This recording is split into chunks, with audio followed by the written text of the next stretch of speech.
Welcome in to 2-for-1 Drafts. Austin Gayle here with Mike Renner on PFF's Rookies and Draft Prospects podcast. Got a good weekend ahead, a lot of good games to preview, a lot of rookie matchups, prospect matchups. It's kind of a dead week, though. I mean, not a ton of fun games. It's a cupcake week in the SEC. Week. It's the one that everyone, like, at the end of the year just hates. Yeah. They're like, oh. I was trying to pump it up, actually, so I appreciate you dragging us down. But we have a little bit of something better than the cupcakes. We got offensive position rankings, PFF's latest NFL draft board. We looked at the top 5 at each offensive position. We're going to run through all of those, talk about all these top prospects here. We're also going to go into our What's on Tap segment, a mainstay for the Thursday podcast where we talk about the top prospect matchups in college football. Not a ton to look at, but there are some games that I think you should at least turn on in between beers, in between drinking games.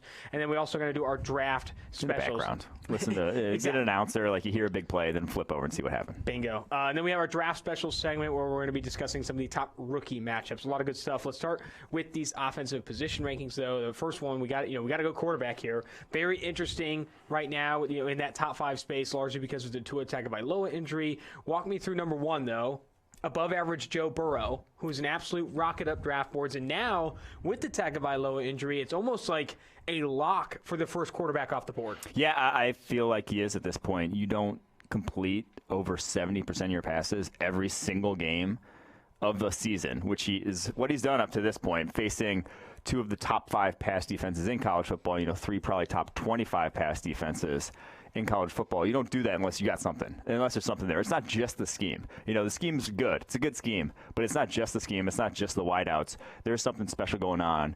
With Joe Burrow here, I do think he is undoubtedly the number 1 player off the board come April. Whoever is picking at number 1, he will be the selection. And something I want to ask you, and it's something that I've seen on Twitter and some other people kind of reference. Even I think Tom McShay in his latest big board has Chase Young above Joe Burrow. What's your opinion on that? I can see you're upset. What's your opinion on people putting Chase Young, who you've called the best non-quarterback in this class? What's your opinion of that? So if you're assembling a big board, a draft board, it should be you're taking X guy, you're taking the top guy off the board. That should always be the case. It should be the first guy, the top guy available should be the pick if that's how you're assembling your draft board. And so you're saying you're taking Chase Young over Joe Burrow.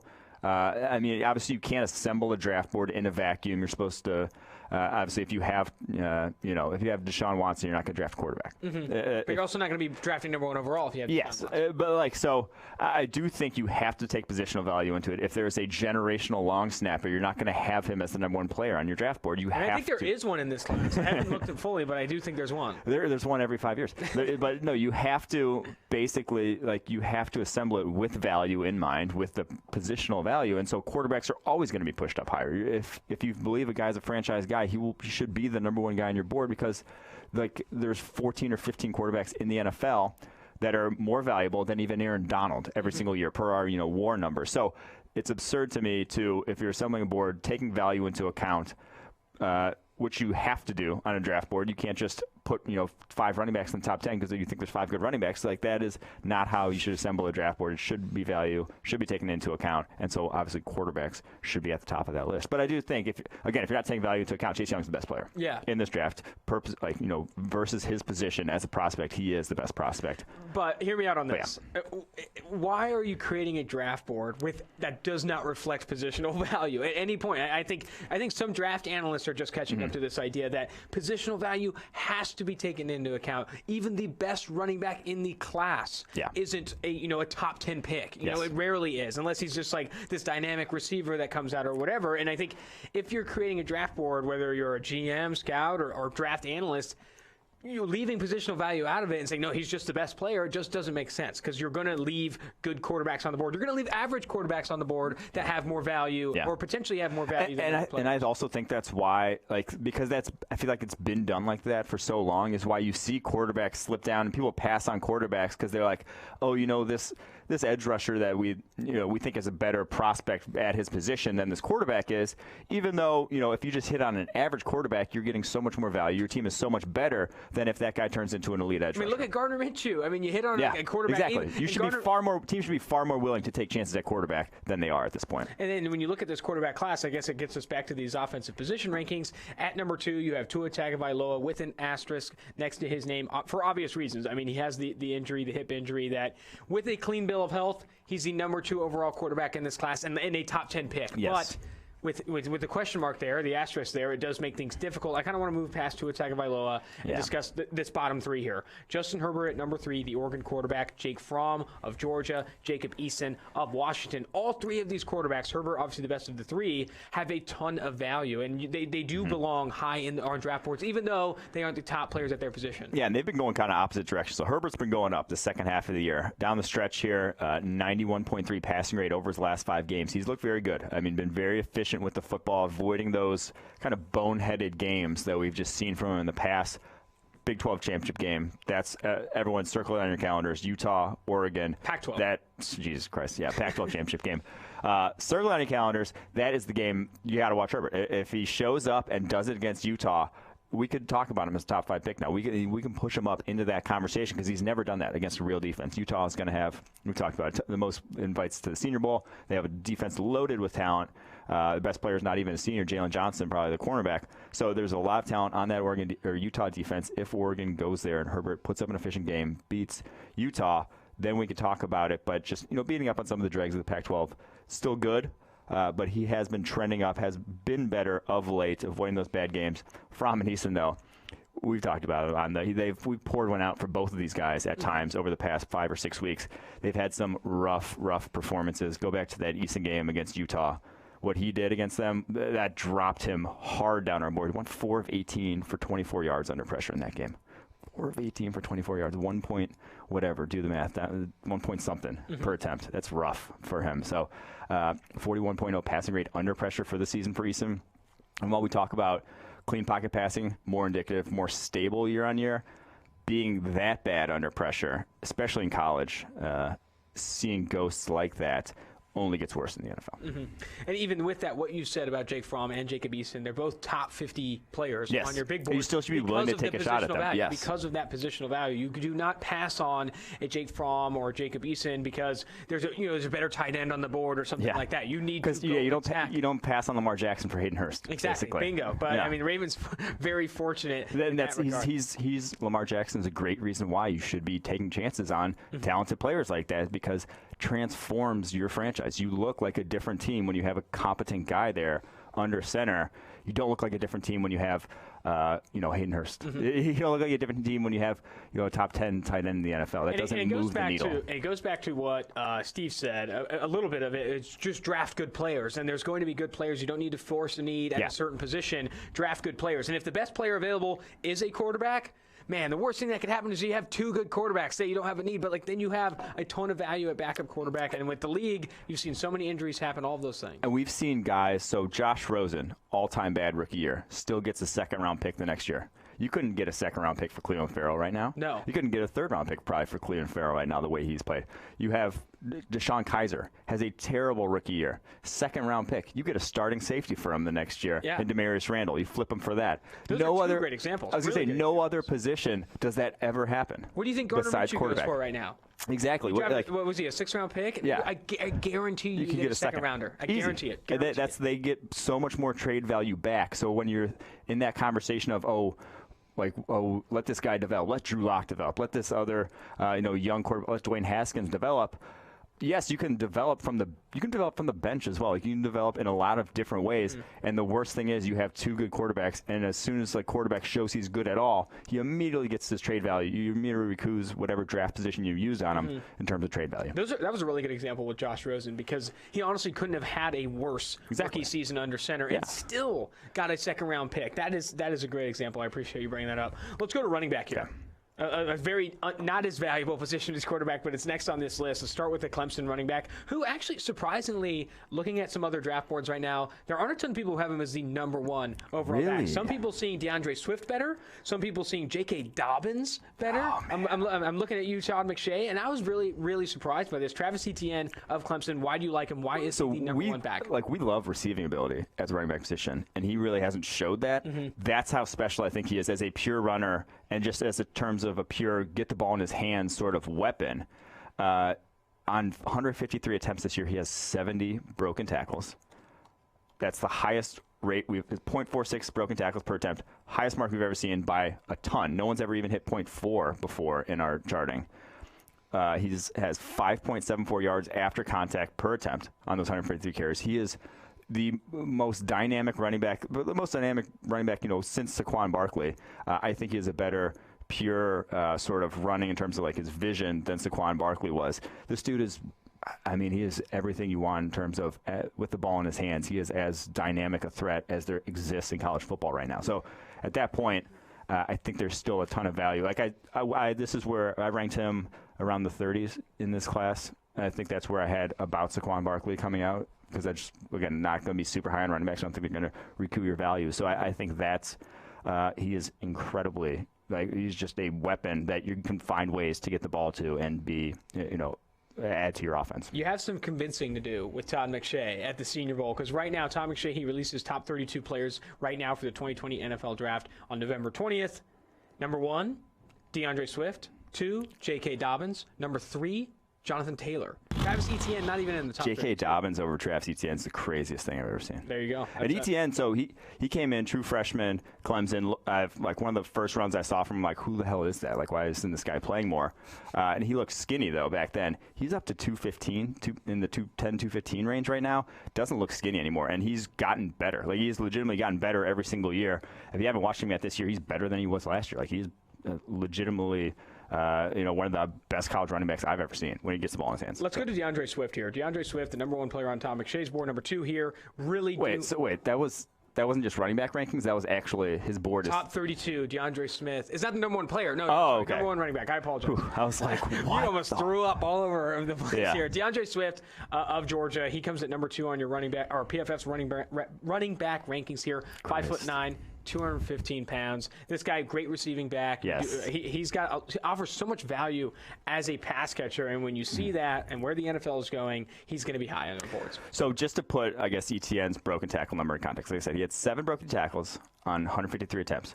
Swift, elusive back in his own right, has 34 broken tackles on 165 attempts. So more attempts, under half as many broken tackles on the season. So that's how outlier Travis Etienne's numbers have been this year. But again, that's why Swift's still the #2 player on our board, because he's elusive, powerful, 5'9", 215, basically ideal size. It's ideal build for running back, built low to the earth, and can still catch, has some of the best receiving skills of any back in this class. 66 catches in his career, only 3 drops, and he runs legitimate routes down the football field. He's good.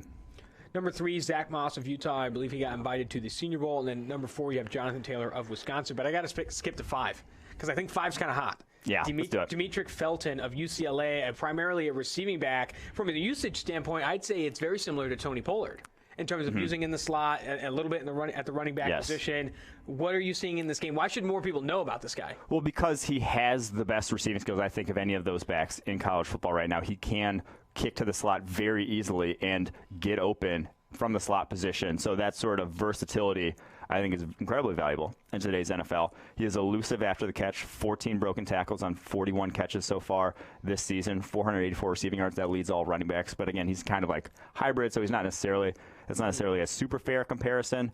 But I do think just that blend of receiving ability, elusiveness, is a little undersized, a little on the smaller side, but I think that's something that wins in today's NFL, is more valuable than your A.J. Dillons of the world. Mm-hmm. Let's go to wide receiver. I think the best question to kind of preface this, #1 and 2 on your board for wide receiver, Jerry Jeudy at 1, CeeDee Lamb at 2. Why is Jerry Jeudy better than CeeDee Lamb? Why is he ahead of CeeDee Lamb right now? I think it's a good question. People want to know, because people love CeeDee Lamb, and I got to know from you. Why? I think it's the physical traits. I think Judy's got more speed. Judy's just going to be a little that tick more athletically to me They're very similar, though, in pretty much every other regard. I do love that Lamb produces more from the outside than Judy does at this point in his career, and has produced more from the outside. But it's close. I mean, they didn't start the season that close in my mind. Now they're pretty much neck and neck. I think they're 4th and 6th on the last big board. So, I mean, it's pretty damn close for 2 wide receivers. Let's go to number 3, Colorado wide receiver Laviska Shenault, which, to tease a little bit, we will be interviewing in the near future on the podcast, which will be fun. Got a nice connection to Colorado. Laviska Shenault, though, number 3. I think the things we say about him is we'd like to see him in one-on-one situations. We'd like to see him throw. I mean, I looked at his stats recently. He does not get a ton of targets 10-plus yards down the field. I'm not even talking about deep targets. Just at the intermediate and deep levels of the field, rarely targeted in that offense. He's built like a running back. I saw someone on Twitter comping him to Deebo Samuel a bit in that he's kind of got very good after the catch, can force missed tackles. I really do like that ability from him. Give me your take on Laviska. Yeah, so to me, he's Cordero Patterson. He's on the Cordero Patterson spectrum of wide receivers, to where your floor. I don't like that spectrum. Okay. I really don't. I honestly don't. I know, but that's his floor. His floor is a guy who will be a great returner. Will just, if you scheme ways to get the ball in his hands, he will be dynamic and make plays for you in that regard. So that's play his for floor. 8 NFL teams. but like last in the NFL, that's your floor. His ceiling, I think, is more on the Deebo Samuel. Like, he just has better ball skills. He attacks the ball better than Cordero Patterson. Cordero Patterson, attacking the football down the field was his biggest weakness. He just could not, track. The way he attacked it was not good enough to succeed in the NFL. I don't see that from Laviska. Only 2 drops this year on 47 catchable. He has good ball skills. He went like 8 of 9 in contested situations last year. He's very good and very physical at the catch point. He's a cinder block too. That's the thing. 6'2", 220 pounds. The dude is an absolute meatball, and a good one, and an athletic meatball. I guess that's hard to kind of visualize, but that's where I'm at with him. I think he does a really good job of wearing contact for a wide receiver. I mean, you see a lot of receivers not able to sustain big hits and force missed tackles at the catch point. He's forcing missed tackles at the catch point. I think that's really impressive. For number 4, you have Henry Ruggs, the Alabama speedster, and at 5, you have T. Higgins of Clemson. But I want to know, someone not in your top 5, Justin Jefferson, who sits at number 17 overall on Todd McShay's board. I feel like that is absurd to me. That is, and I love Justin Jefferson. I was one of the guys who brought him to you and said, dude, I really do think this guy has talent. But Justin Jefferson, and we talked about it on the Tuesday podcast, so much of the production is inflated of him running routes. So people were saying, Joe Burrow, product of his wide receivers, product of this offense. I think if anyone's a product of that offense, it's Justin Jefferson. Yeah. He's the product of the offense, product of Joe Burrow's accuracy, because Burrow's hitting these tight windows over the middle of the football field that are getting the ball to Jefferson right in stride to get yards after the catch, to where it's not necessarily Jefferson making that happen. It's Burrow and his accuracy and finding those windows over the middle of the football field that are really putting those. Now, that's not to take any shade off Jefferson. He's a great prospect. He makes our top 100. It's just, in this loaded wide receiver class, are you going to take your chances on a guy like that and Justin Jefferson, we've talked about how a lot of his production just is scheme based and not necessarily beating a guy? Or are you going to take your chance on someone like T. Higgins, who's playing outside every single snap, who's who's 3rd highest yards per route run in this draft, who's 7 of 11 contested situations? Like, he's been excellent in a lot of things you need to do in the NFL to beat coverage. Which one are you going to take? I mean, I'll take the guy that's beating coverage at the moment. Yeah, and if you want to take a guy that's almost playing exclusively outside, I mean, Easop Winston Jr. at Washington State is another name to mention. We'll bring that up later. We'll bring that up. We're going to talk about Darnay Holmes, so We'll bring that one up. Sounds good. Let's go to the tight end position. I think this is a position on the podcast we haven't honestly brought up a ton. Hunter Bryant of Washington sits at number 1. Your guy that you really did like at the start of the season, falling a little bit to number 2. Jared Pinkney of Vanderbilt. And then 3, which I think is a surprise to many, and I think there's a good chance that he doesn't end at 3 as the draft process moves forward. But Cheyenne O'Grady of Arkansas. First, walk me through Hunter Bryant. Might have to go to the XFL first. I don't think it's one. I'll preface it by saying I don't think it's a good tight end class. I don't think it's anything special. Not like last year, where you had some dudes at the top. No real complete tight ends in this class. But there's some skill sets that are worth. Hunter Bryant, I think, as a receiver, similar to Irv Smith coming out last year, in that he's not your do-it-all tight end. He's 6'2", 240, far more on the wide receiver spectrum than a tight end. Inline blocking is just not going to happen with a guy like that. But I do think he creates mismatches, and he runs and moves like a wide receiver. So if you're going to be a little undersized, you better move like a wide receiver, and he does. 7 yards on the year, 41 catches, and 8 broken tackles. So I do think, and that's he actually produced higher on a yards per route basis the last 2 years than he has this season. So he's been very productive over his career. And like I said, has the best combination of ball skills and athleticism of any tight end in this class. Talk to me now. Give me the full report on Pinckney. Oh no! Give me the. Do I have to? I really do want to hear. I really love his route running ability. For a bigger dude, he has some shake to him.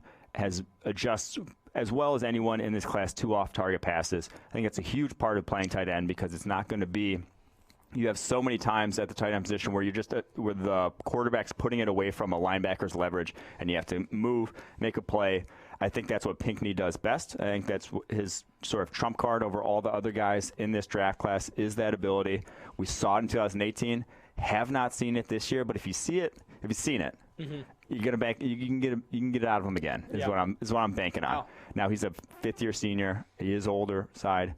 So maybe call him capped out, whatever you want to call him. But and the production this year is concerning. But I'm still going to bank on that 2018 season that we saw. Jared Pinckney, the number 2 overall tight end on your big board, and then you also have Bryson Hopkins of Purdue at 4. Both of those guys will be at the Reese's Senior Bowl this year. I think that's an opportunity for them to prove some things even more. Pinckney for sure. I mean, this guy needs to show that he can win against good competition at the Senior Bowl. But before we skip over to Bryson Hopkins of Purdue, we got to go to Cheyenne O'Grady of Arkansas. This guy, very special after the catch.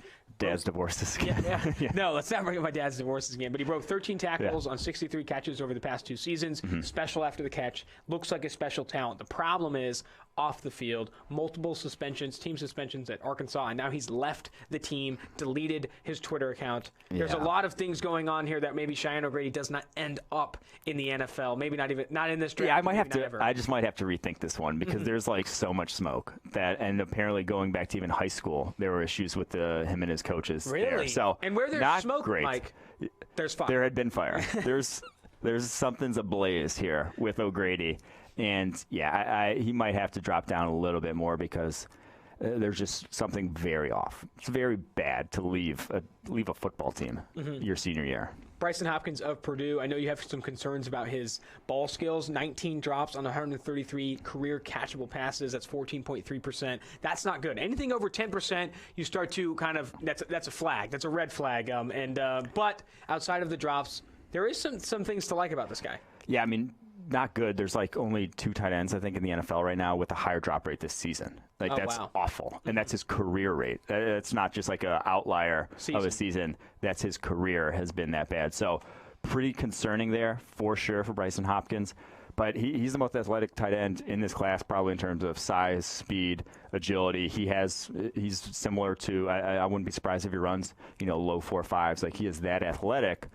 But what are you going to do if he's on the Noah Fant spectrum of what are you going to do if the guy's going to drop 1 or 2 balls like every time you target him 10 times. Like that's just concerning. That's just not, it's going to kill your offense. I don't know. I struggle how to value guys like that because I do think drops like that and lack of ball skills can really kill quarterbacks and hurt their statistics and sort of kill an offense quicker than guys who maybe not necessarily can't get open as well but can catch the ball. Number 5 on the big board at the tight end position, Albert O. That's what they call him on campus, but I'm going to go ahead and pronounce this name here. Okuwebunam. I looked up the pronunciation right before here, but Okuwebunam, Albert Okuwebunam, number 5 tight end on the board. He's a guy that I'll let you take that one. Let's call him Alberto. Yeah, Alberto. But initially, I remember when we were reviewing the film before this season, I kind of liked what this guy brought to the table more than Pinckney in some areas. I thought his route running was interesting. I thought he offered value for that Mizzou offense. Where are you with him right now? I think he's pretty straight liney. I don't love him as his agility. I don't think he's that shake to make a guy miss sort of tight end. But I do love he's big. He's one of the bigger tight ends in the class. I think he goes 255, 260, has good straight line speed, good ball skills. So he's been great in the red zone, 23 touchdowns over the last 3 seasons. So I do think he offers some value, but he doesn't have I think everyone above this list has a little bit of a trump card that beats Alberto's at this point. Yep, there you go. I'm sorry, I was reading through the comments, and some people are upset they don't have my glasses today. I broke them over the weekend, and some guy called me a four-eyed bastard. That's where we're at right now in the YouTube comments. But let's go ahead and move forward to let's go ahead and move forward to the tackle position. Top 5 tackles here. First 2 we've been talking about for a while. Andrew Thomas of Georgia, and then number 2, Tristan Wirfs of Iowa. What's separating these two in your opinion? God, it's so tough. I go back and forth, and I have it. But that speaks to the strength of the class. Yes. I like when you say, man, it's tough, because that means, go back to the receiver position. Jerry Jeudy, CeeDee Lamb, both high-end talents. Tristan Wirfs, Andrew Thomas, both high-end talents. Not necessarily you can't go wrong, but these guys are playing at a very high level, and both of them are in that conversation for top 10. I think what separated them in my mind here is just competition faced. So Thomas has faced, Julian Akwar, Khalid Kareem from Notre Dame, faced Jonathan Greenard from Florida, and Zuniga on a couple snaps in that game. So he's faced better competition than Wirfs. Wirfs has faced Carter Coughlin. He's faced that's about it. I mean, he really hasn't faced a ton of good edge rushers so far this season at Iowa. So what was it? Zach Bond as well. I guess he did face in that against Wisconsin. So not a ton of talented edge rushers that he's seen. So that's the difference in my mind, because both playing excellent football still. Well, Tristan Wirfs, though, I know you've thought in the past that there's a chance that maybe he gets case inside the guard. Where are you at with him right now? Do you still see him as a tackle first? Yeah, I think he's tackle first and then kick inside a guard if necessary. All right, number 3 on the board, Alex Leatherwood of Alabama. At 4, Josh Jones of Houston, who will also be at the Senior Bowl. And then Jedrick Wills Jr. of Alabama. Skip those 2 guys. I got to go to Wills. Yes. Such an explosive dude. So good in the run game. You put in here 10 big-time blocks this season. Leads all at his position. And those big-time blocks, those are those highly graded blocks. Those are pancakes. Those are death blows. Basically, taking a guy 3 or 4 yards off the line of scrimmage, you're doing a crazy reach, or getting to a linebacker at the second level that you had no business getting to, pancakes, that sort of thing.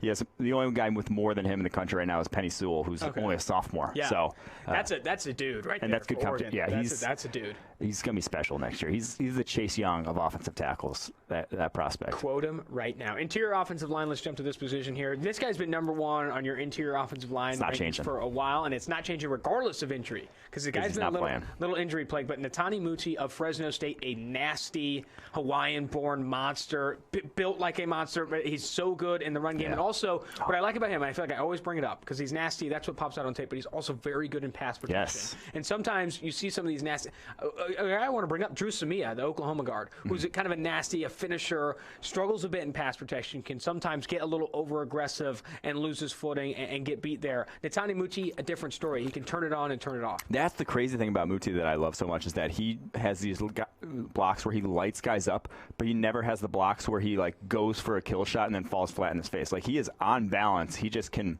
well-timed kill shots, sink his hips and explode better than any other offensive line in the country. He's a freak of nature.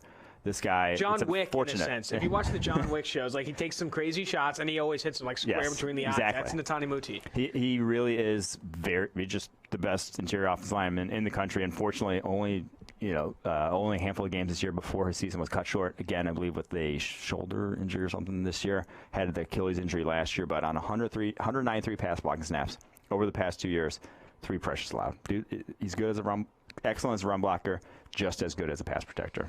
All right, Tyler Biadasz of Wisconsin. He's a guy that I think a lot of people are going to have number 1 on their interior offensive line rankings. A big reason why, because no one watches the Group of 5, and no one's even seen Netani Muti. But Tyler Biadasz is a guy who I think going into this year had very high grades in PFF system, and he's still earning high grades now for Wisconsin. I think I look at him and I see the grading profile, and I'm like, okay, this guy's a safe pick. He's like a high floor pick. Exactly. I don't think he's super. He doesn't get you near as excited as when you watch Muti, but smooth.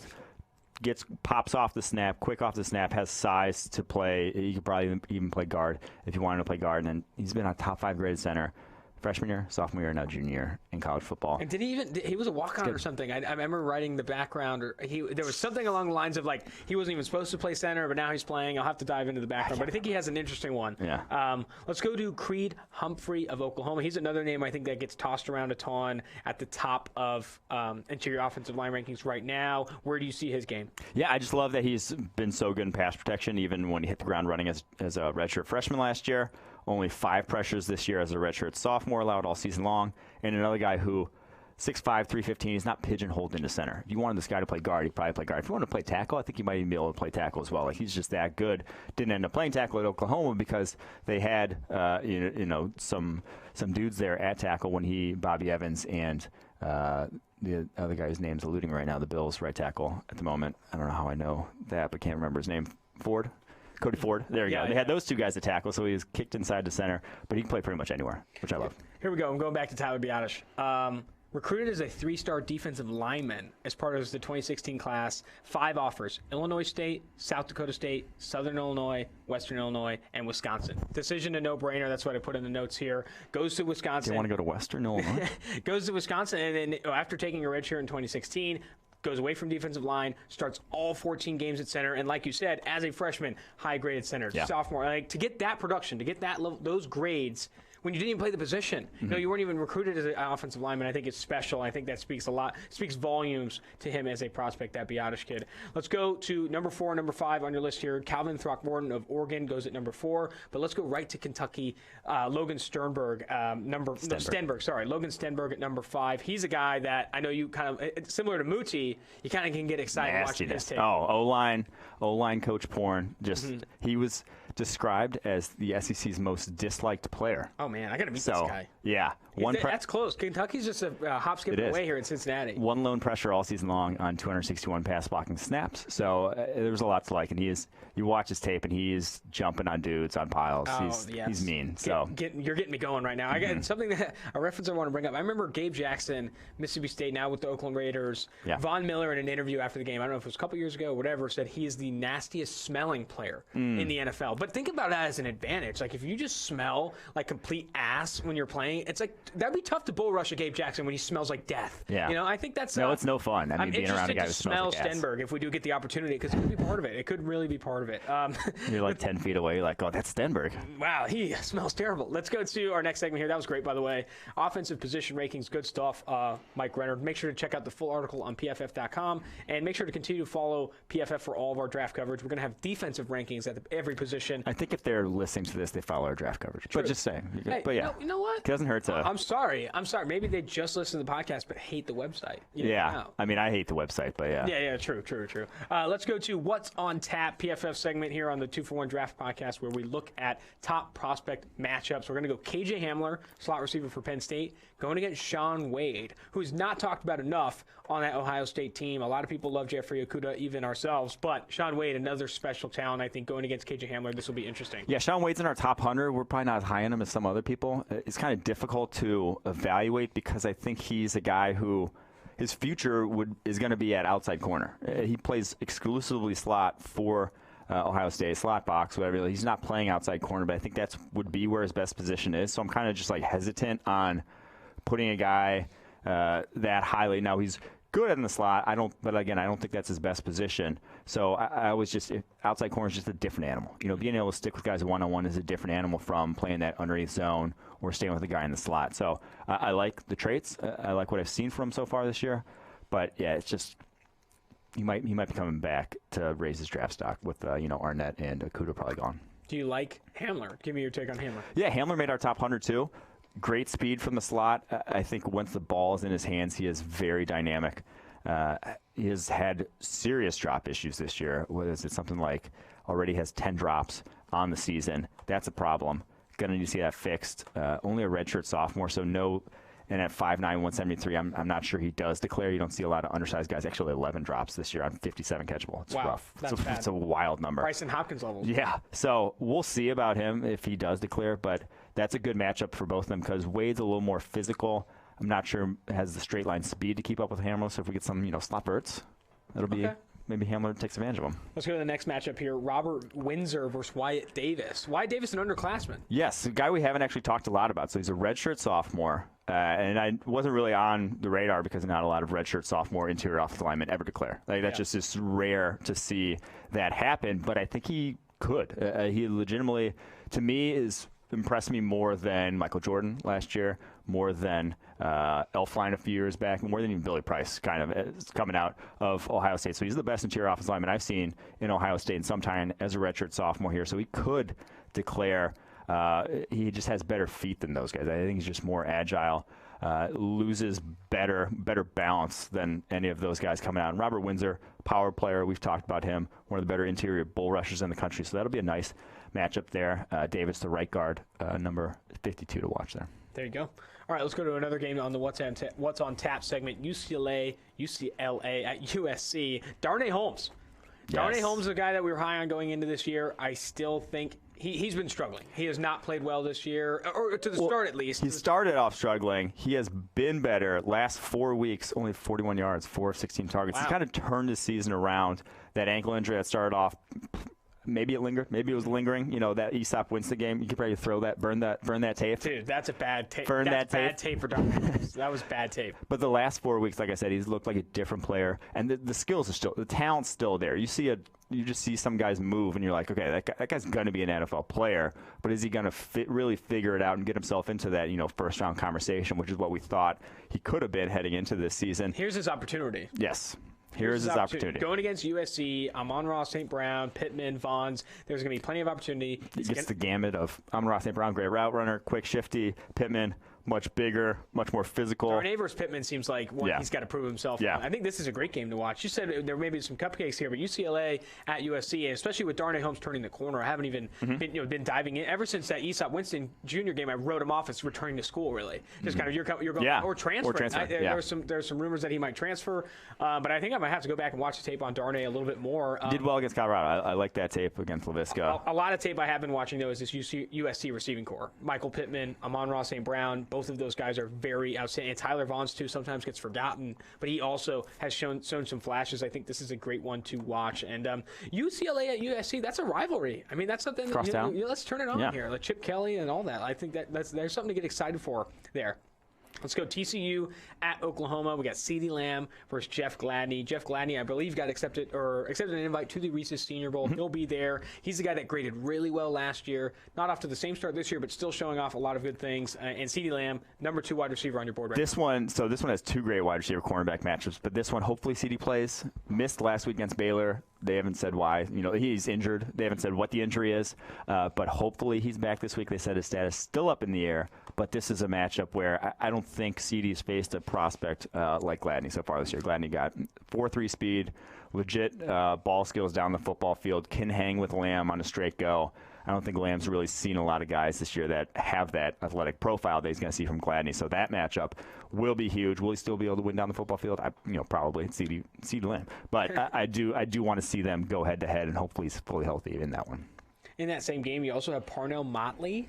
Going to get the cornerback for Oklahoma, who is draft eligible this year, has earned just a 69.8 coverage grade so far, but he'll be going against good competition to Jalen Reagor, who has stepped it up of late. I think he's playing a lot better. I still think he returns to school, but he's playing a lot better right now down the stretch. Yeah, so Motley, a senior, had jumped on the scene back in 2017, had an 81.2 coverage grade in that one, 11 pass breakups. Hasn't been quite the same since, but he's very good at the line of scrimmage, that's why I think this is a great matchup to watch for Reagor, because Motley, one of the best press coverage corners, like at the line of scrimmage in terms of getting his jam in there, affecting the route. And he's played press coverage on 211 of 289 coverage snaps this year. Every snap. That's basically like he is playing press coverage on you, and he is apparently going to be tracking Reagor in this game. So you're going to see him every single play. So this will be great from an evaluation standpoint. You get to see a guy who's very good in press coverage against a speedy wide receiver who plays pretty much outside. Needs to prove himself at the line of scrimmage. So Reagor, this is your chance. Put on a show here against the cornerback who I think Motley will be drafted.